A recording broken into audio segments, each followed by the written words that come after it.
The typical worker has 12 jobs over their lifetime, which can make things a little bit messy. So as you get closer to retirement, you could end up with multiple accounts scattered across various platforms. One could be in Fidelity, one could be in Schwab, one could be in this other company. So it starts to become a little messy. I'm going to give you some steps today on doing that. Streamline your accounts. Someone comes in, visits with us the first time, and they have 10, 12, 15 accounts. There's 3 or 4 or 5 401ks, a few different IRAs because they worked with a few different advisors. And so everything is everywhere. And now think about this. If you were to pass away and you have got kids, or you're married and you have a spouse, think about how much they have to go through to try to pull everything together.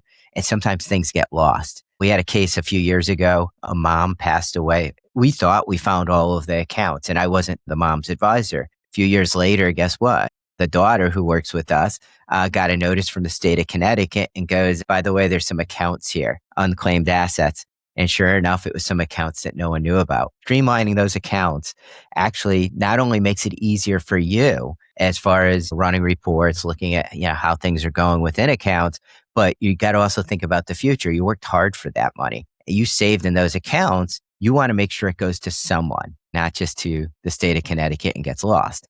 Cut duplicate and unnecessary holdings. This is another thing that we run into when we're going through all these accounts. If someone comes in and they've got 3, 4, 10 accounts, what happens is sometimes you hold the same thing in multiple accounts, and it might not make sense. One big thing that happens is sometimes you're at a higher risk level than you're comfortable with, because you might have built these accounts, and let's just say I'll use the S&P 500 because it's common in 401ks, and you put that in every single account. You might be over allocated in the S&P 500 and taking more risk than you're comfortable with, because one thing that happens as we get older, we get more conservative. You might have set that up 30 years ago. Now you're 60 and you're taking way more risk than you should be taking. Plus, it's about protecting as you draw going through retirement. So adjustments need to be made.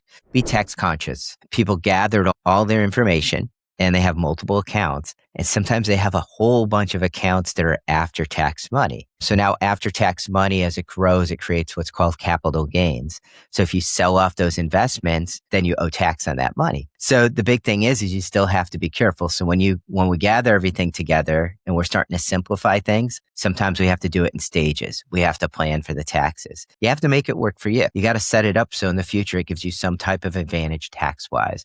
And we might not have you sell the things off now. It might be when you get into retirement, you're going to balance it with other types of accounts and average your taxes down. So just different ways to do things I'm throwing out there. Number 4 is have a plan going forward. And what I want to stress with that, have a plan ahead of time.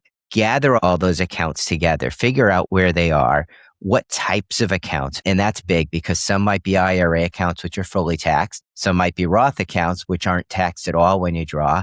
And some might be after-tax accounts, which are taxed in a whole nother tax rate, 0 to 20%. So our tax code's a mess. But either way, what I mean by have a plan going forward is you're not only looking at the types of investments you have, you're also looking at the tax effect over time. This way, we could plan out what you're going to do and how you're going to manage that money as far as drawing in retirement. And then now we know that we'll call it the little mess that we create where we have multiple accounts. Now what should we do to put it together and make it work for your plan? Having a plan just makes things easier. It actually makes people more comfortable. So if you want help doing these things, reach out to us. Go to our website, tfcheckup.com, or click the link below.